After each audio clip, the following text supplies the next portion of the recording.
Hello, everyone, and welcome back to the Property Investment Australia podcast. I'm your host, Lachlan Vidler, and I'm joined, as always, by my good friend, exceptional mortgage broker, Will Sanchez. Will, what's going on, my friend? We are almost at the end of the year. I'm sure you can almost smell it in that humid Brazilian air. What is going on? Candy cane everywhere. That's all I smell. So you got Christmas carols going in the house now? Yeah. Ho, ho, ho. That's what I hear.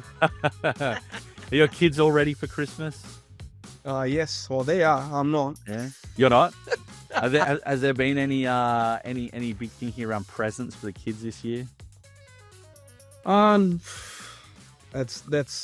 too far away. Too far, mate. It's like less than a month. Too far away for me. Too far away less than a month. Come on, what are you, the Grinch? Nah. You the Grinch? Nah, yeah, exactly. I love that movie, by the way. It's a great movie, isn't it? It's a great movie.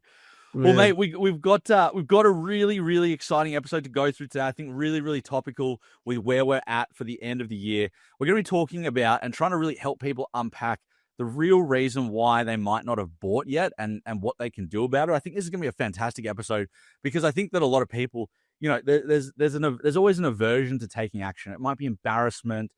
It might be that they're not sure. It might be that they're not confident. It might be they don't know where to start. There's always lots of reasons. And I think one of the biggest things that we can do as, property professionals and, leaders in this space is just try to help people to shine a light on why they might not be doing it, to just help them to then sort of, start to take action.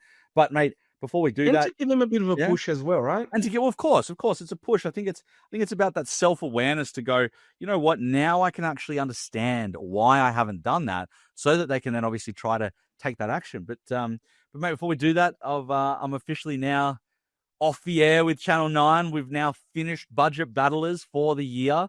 Mate, insane season. It's been crazy to see. I have to check on the final number, but I think that the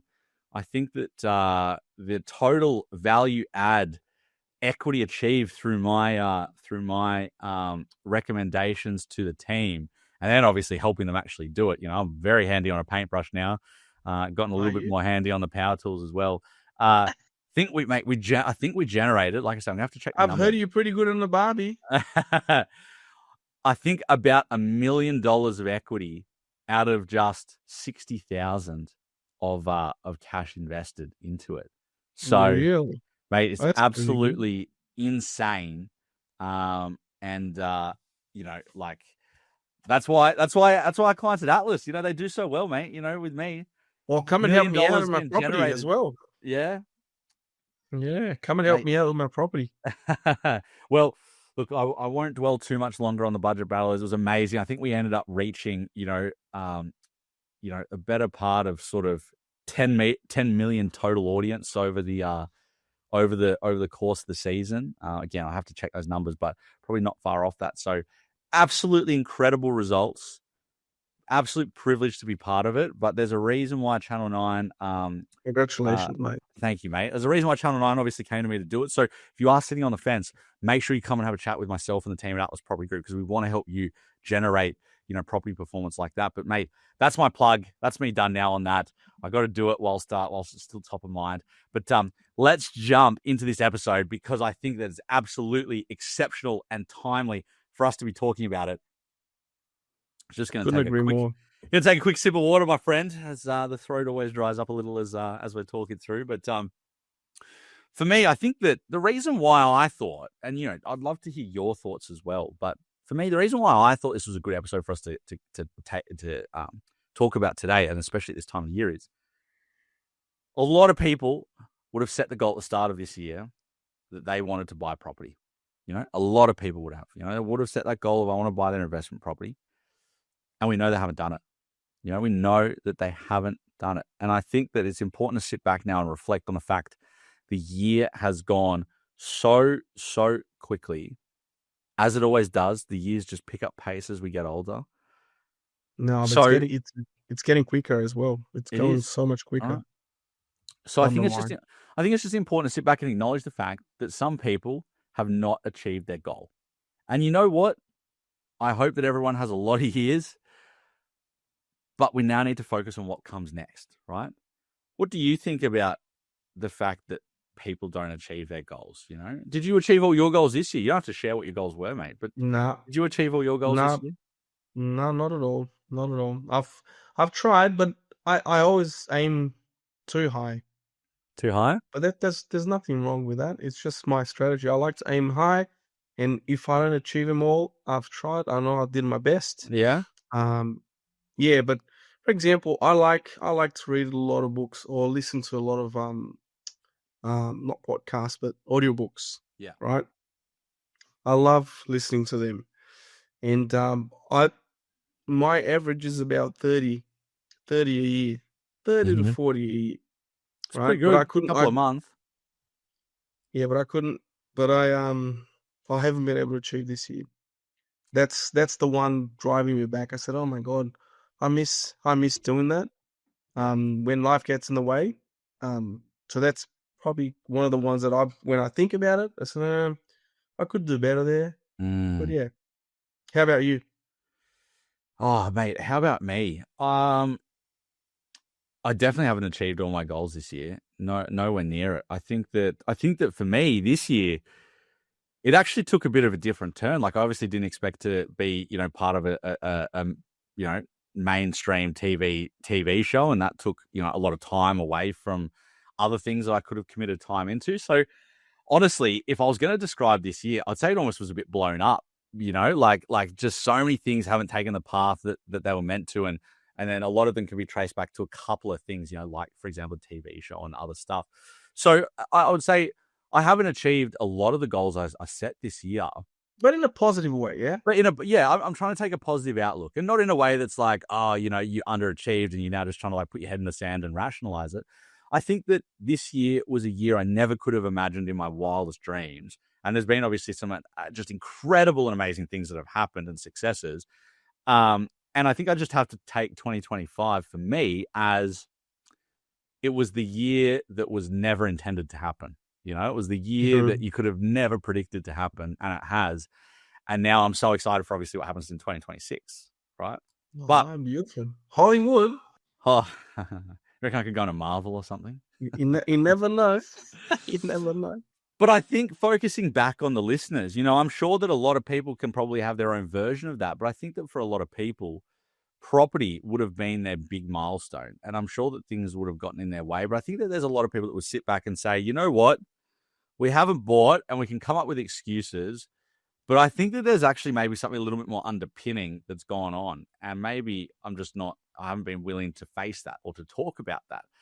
So I think we've picked out some of our top things to think about when it comes to that, for people to maybe talk through, to speak to their spouse about, talk to themselves about, not in a weird way, but, stand in front of the mirror, have a conversation with yourself and sort of really think about it. Because I think for a lot of the things that we're going to talk about, they're very simple to overcome. You just have to be willing to do that. You have to be willing to address that, and that's not easy. That doesn't come easily. So for me, I think that one of the biggest things that I see from people is that they have a fear of getting it wrong. They think, what if I stuff it up? What if it's the wrong suburb? What if the market drops? What if my property doesn't go up in value? What happens if, what happens if this happens? I had a client that I was helping through a property purchase a month ago. I think it's probably settled, probably about now, actually. And she was so focused on, but what happens if it doesn't go up? And I was saying to her, we cannot promise you that it's going to go up, right? We cannot do that. It's not ethical. And also, there's no way that we could do that. But you just got to look at the facts here. You've got a market where it's like 40% less supply than it was this time last year. You've got, however much the demand has increased since there. You've got properties that are selling in less than a week. It'll be almost impossible for it to not pan out, right? I'm not saying it's going to go up 50% in a year. I'm not saying it's going to go up 5% a year. I'm just saying to you that, like, from a long-term asset point of view, if we look back in 2 or 3 years' time, it's almost not possible for it to have not gone up in value. But she was so focused on her fear of getting it wrong that she actually almost blew up the deal. She had the contract in front of her, and she called me, and I spent an hour and a half on the phone with her, talking through, the merits of the property, and it The wasn't legalities of it. no, it wasn't the legalities. Like liability definitely wasn't legalities. Spent an hour and a half trying to talk her through understanding why it was a good property to invest in, and it wasn't in a way that was like it was a bad property trying to convince it. It was her. She was literally sitting there and going, "I believe this is a good deal. I'm just struggling to overcome my fear that the property won't go up, and what happens to me if in 5 years it hasn't go up, and how that impacts my life." You know. Have you seen people with that big fear of getting it wrong and it really holds them back? Just about everywhere. Yeah. Yeah, always. Any notable It's ones always the case. recently? Yeah, but did you know what I usually say? I usually say, what if it doesn't? What if it does go up? What if it, you do buy the wrong one? Don't focus on the what if it doesn't. Yeah. Focus on what if it does. Because if it doesn't, you've already tried it. You've already done your DD. You've already you mitigated the possibilities, that you could, and you looked at the variables that you could look at. And at the end of the day, if it wasn't to be, you won't. You just 100%, 100%. But you did something. You took action. That's what matters. Yeah. Well, the thing I say to a lot of people as well is, okay, if that's the case, but can I give you just a quick example? Because I spoke to a client, and his name came to my head just now. Yeah. I'll let you. Yeah, because it's a recent case. So he called me and he said, not a recent case, but I spoke to him again because we are reassessing his scenario. But he came to me when I think you bought the property for him. And for some reason he called me after 5 months and said, "Hey, Will, the property's not going up that fast." And I said, "Well, it's been 5 months. What do you expect?" And I said, "Well, just wait. He goes, what if he doesn't? What if?" Because I think they're just a little bit older than the average. We don't have too much time. I said, "Just wait." And then 9 to 12 months after, it just went up like so quickly. It was crazy. Then we spoke again, and he said, "Oh, Will, I'm sorry. I think I was panicking in this." I said, "But you see, it won't happen like overnight. You gotta wait, right? You gotta wait until it sort of matures as well." But yeah, it was a good example because he was just panicking. Yeah. So we just wait. Was that a client that starts with a B?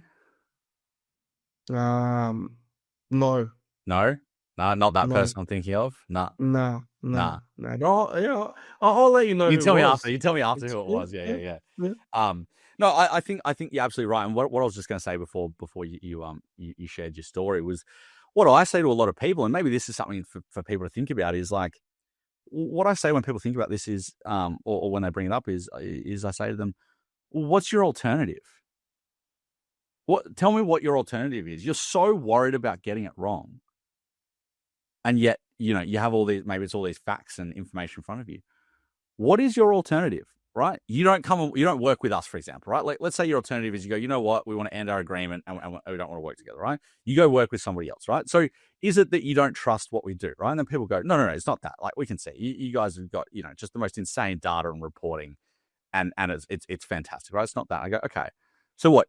Are you then going to, go and do it yourself? Oh, no. We're not going to do that. We're not going to do that. We don't know enough. We don't know enough. We don't have the time. We don't have the knowledge. We're not going to do that. I said, okay. So then what's your alternative? Are you just not going to invest in property now? You're just going to put the money in the bank? They go, oh, well, no, that's silly. Of course not. Like, what? How are we going to grow? How are you going to grow our nest egg for retirement? Like, at best in the bank, we're matching inflation. At absolute best.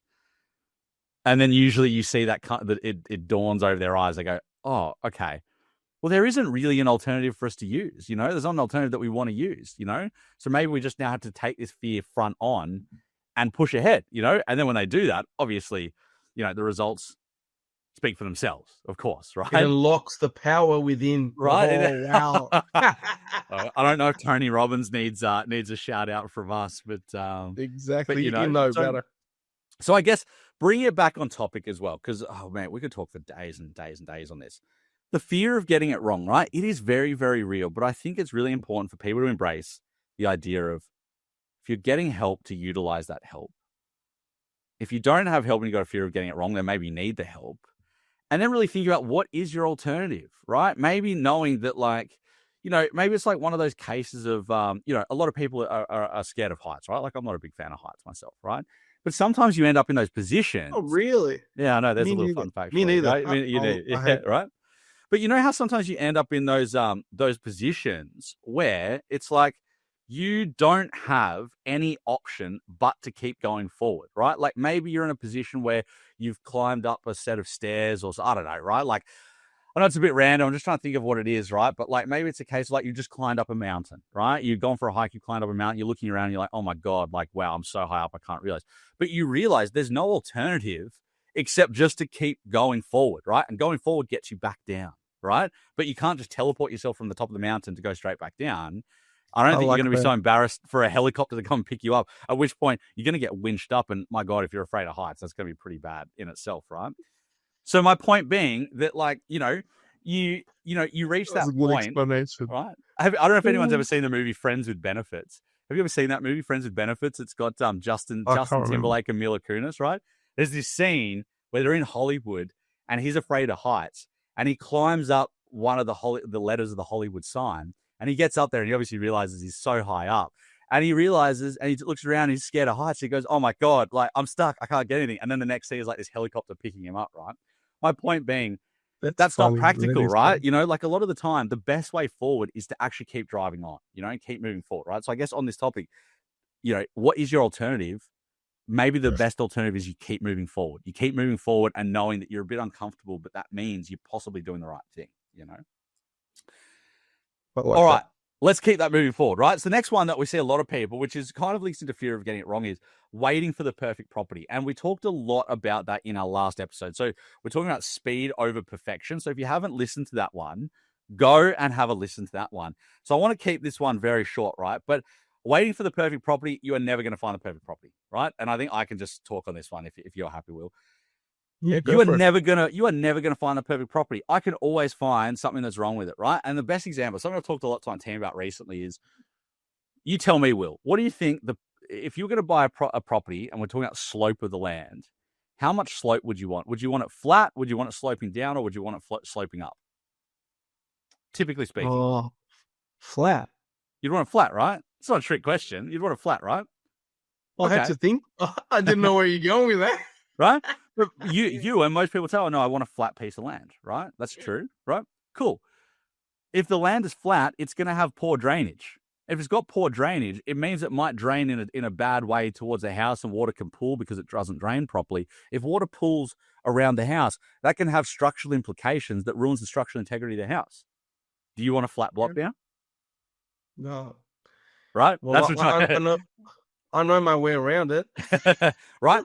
But my point is that most people would say the perfect property is a property that has a flat block, right? Or like one element of a perfect property is a property that has a flat block. And right there, I can tell you about why that's now suddenly might not be the perfect property. So the point being, there is no such thing as the perfect property. If you sit back and you say, oh, I'm just going to know it when I see it, you're now working off emotion. You're not working off numbers, right? You're not intelligently working for investment, right?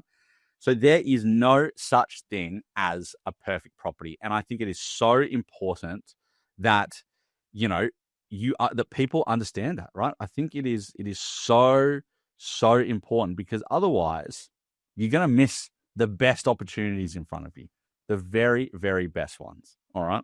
Yeah. The blue walls, the nice taps. Exactly right. Exactly whatever right. comes with it.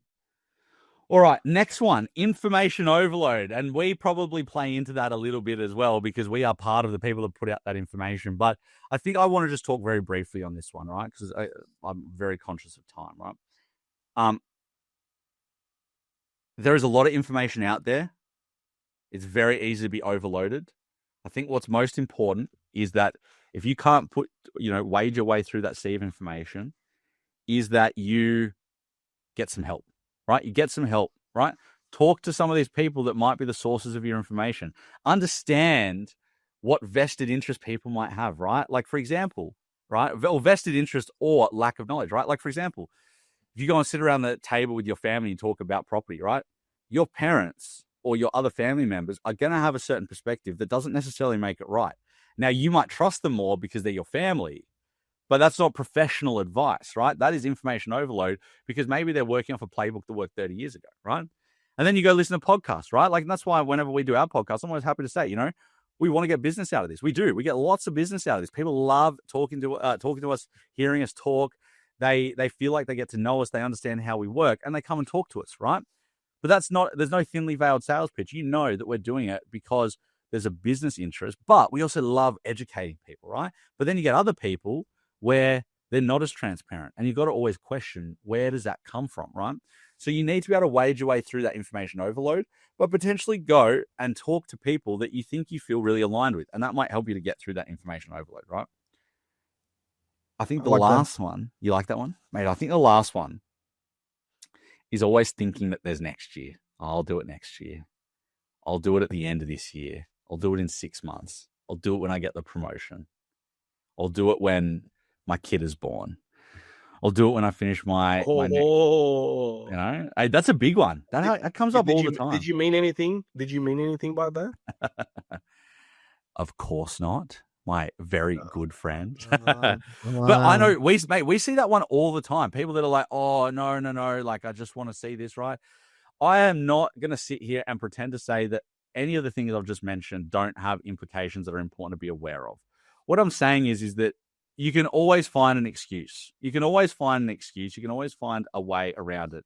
And, there is a saying, tomorrow becomes today, and today becomes yesterday, so tomorrow never comes. So if you're always sitting back and saying, I will do it tomorrow, I'll do it in 6 months, I'll do it next year. That's so profound. Oh, you like that one? Yeah. Yeah. Write that up. It's not, I think in the last episode you mentioned Voltaire. This one, Lachlan Vidler. Yeah, I like Vidler. Bit more original. A bit more original, right? But the point is, right, and I definitely was not the one that came up with that, but the point is, like, look at the date that you're listening to this podcast, right? Or look at the date this podcast came out. Next year is almost here, right? Tomorrow never comes. You and I both worked with so many people that have come back years later, and their first thing they say is, we should have just done it at the time, right? And I'm not saying it's about coming to work with us. What I'm saying is, if you're constantly thinking about, hey, I'm just going to push this, I'm going to do it next year, I'm going to do it later, you are never going to do it. I'm going to tell you that. You are never going to do it. Hindsight is a great thing, isn't it? Hindsight's a great thing, but that also implies that they've then done it, so they have the hindsight to do it, right? I'm going to go out and say that most people that say, I'm going to just do it later, they never end up doing it. How many jobs around the house has your partner said to you to do that you've never done? How many little DIY jobs have you intended to do that you've never done? How many times have you intended to wash and fold your laundry before the week starts and you just never do it? You just pick it up out of the basket as the week goes, right? Well, she asked for a lot of things, let me tell you, and I always respond, what did you last lay die of? Come on, what are you doing to me? And I'm sure you then quickly followed up with, yes, darling. And then I get a spoon in my head. Bang. The Brazilian way, right? The Brazilian way. That's it. The flying thong. Oh, mate. So I think that we've covered a whole bunch of things or reasons why people often say, or they don't act, and if you fall into one of those areas, I really want to say this. I mean this truly. You don't need to feel embarrassed. You don't need to feel ashamed, right? Like, think of, for example, Will and I as almost like your property doctors, right? You don't walk into your doctor and feel embarrassed, or typically you wouldn't walk in and feel embarrassed. And you've got to show them a place that's awkward or something like that, right? You just know that they're there to help you, right? And you've got to be honest and tell them that, you've got a red spot somewhere that might be a little bit embarrassing, right? We are the same in the property context, right? We have literally heard it all, right? You've seen a million credit card statements that might have questionable purchases. We've seen people who are so embarrassed about spending too much money than they should. We've talked to people that we've spoken to, and then 18 months later, we're still trying to talk to them, and they might feel embarrassed that they didn't respond to us. We have seen and heard it all, and we don't care. We do not care. Exactly. Do I have 1 minute to give an example? Oh, I'll give you a minute and 10 seconds. Beautiful, beautiful. Well, you just wasted my 10 seconds. Yeah, but I had a meeting. I had a meeting yesterday. Yeah. Existing client. She was super, super keen to meet. Let's meet. So we met, and then we started to go through her figures, her loans, and her financial position. Yeah. First thing, she didn't know what the rate was, the current rate was. She didn't know how much her loan balance was. She couldn't tell me what the average monthly living expenses were. Yeah. She couldn't tell me how much her credit card limit was. And at the end, she was like, "Will, I'm really sorry. Like, I shouldn't have booked this meeting with you. I Yeah. should have looked at everything first." I said, "There's nothing wrong with that. Well, I'm here. I'm here." She thought, we didn't need that. Yeah. I said, "You know what? We will need to finalize this." Bin. I said, "That's fine. Just go back, do your homework. As soon as you're done, we'll get back to it." And it was fine. It happened. Yeah. Wow. Wow. It's one of those things, isn't it? We always build things up in our mind to be so much worse than what they actually are. And then by the time you do it, you turn around and you go, "Oh my God, I should have just done that earlier. It wasn't, that wasn't just." She felt so embarrassed. It's just funny. So don't worry, it happens. Oh, mate, I can imagine. But that's the thing is, especially when this isn't an area that you're maybe comfortable with, or that, something of that variety, it always feels a lot more daunting than it really is, Yeah.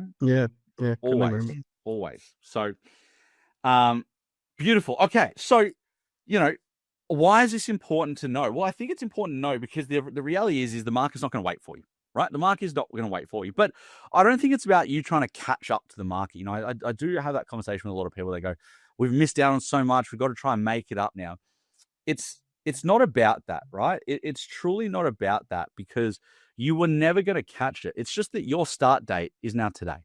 That's what needs to be focused on, right? Today's your start date, because I can guarantee you that somebody in 5 years' time is going to look back and wish that they had your start date, And then there's going to be somebody else that looks back and goes, "Oh my God, I like some other version of that," basically, right? So don't focus too much on what you've missed out on.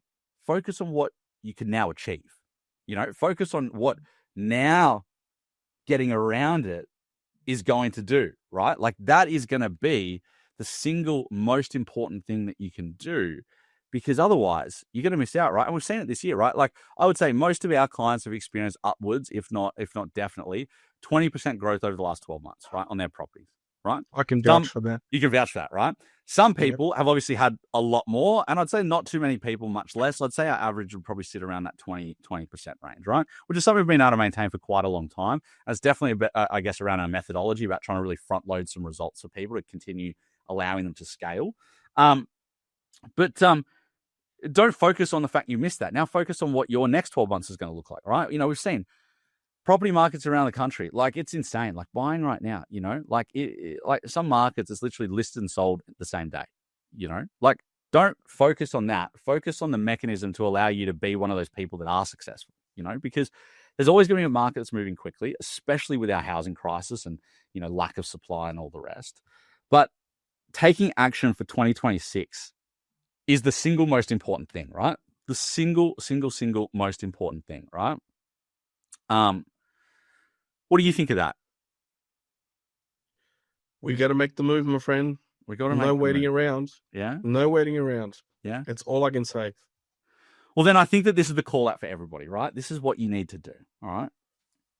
You need to start to take action. Okay. If you're going to do it yourself, go and talk to your bank. Go and talk to your broker, right? Start to move those things along, right? Move them along now, because I can tell you, once you start, momentum's a funny thing. It picks up pace, right? You start, suddenly you go, "Oh, I feel a bit more invested in the process. I've given off documents. I've done this. I've done that. I now feel more invested," right? So book a couple of meetings, right? If you're going to do it yourself, that's going to be definitely your first start. If you're going to get help, come and talk to myself and the Atlas team, right? We can put you in touch with Will. We can even give you a warm intro to Will. That way you don't even feel embarrassed about reaching out to him if that was something that you'd feel embarrassed about, right? We can help you to do that, right? And then obviously we can help you with the property stuff. But you gotta set that up now so that it can start moving along, because nothing happens overnight, right? you can actually end up, wouldn't it be better to finish the year with a goal of having invested in property this year? You haven't achieved that, but you've finished the year taking proactive steps and actually building towards what you want to build. I think personally, that would be the next best win that I could achieve, right? And you've still got time to do that, right? So that is the first step. I'm not even going to tell you what else you need to do. That is all that you need to focus on, is reaching out to get the help and start today. Start today so that you finish December 25 with a win in the property column. What do you think, I like Will? that. Oh, I love that. I just don't want to be one of those people who say, I really, really hope that my life takes a 360-degree turn. I said, yep, don't Yeah. wait for that. Yeah, I agree. But that's the hard thing, right? Is that change can be difficult. Change can be difficult. Getting help can be difficult. And that's why we want to talk about some of the things that people might feel a bit embarrassed or a bit, unsure about. But there's easy fixes to all of them. And the last thing you're going to want to do is look around at Christmas, also feeling stressed because Christmas costs a lot of money. Do you want to be seeing that stress next year at Christmas, feeling that same way? Or do you want to put yourself in a better position that you can look back and go, you know what? I just made $100,000 in property this year, all because I took action. Obviously no guarantees. Got to say that, right? Yep.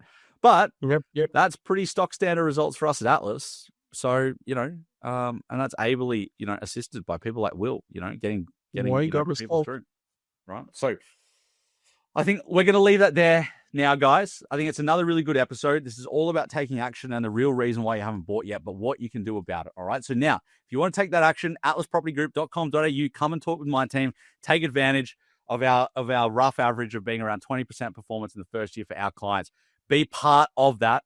And then if you want to get in touch with Will to be getting, the top tier finance help that you need to push you along and make sure you can either buy your property or buy your next property. Will's details are in the episode bio and also the show bio, same as mine. So guys, please make sure you reach out. We're coming to the end of the year. Do not look back at Christmas with a beer or wine in hand, with a bit of Christmas ham and go, you know what? I should have just bloody done it, right? Don't be that person. Get the head start now. But guys, that's the call to action for today. Until next time, we're very close to Christmas. We're very excited to talk to you. And until we're back, thanks for tuning in.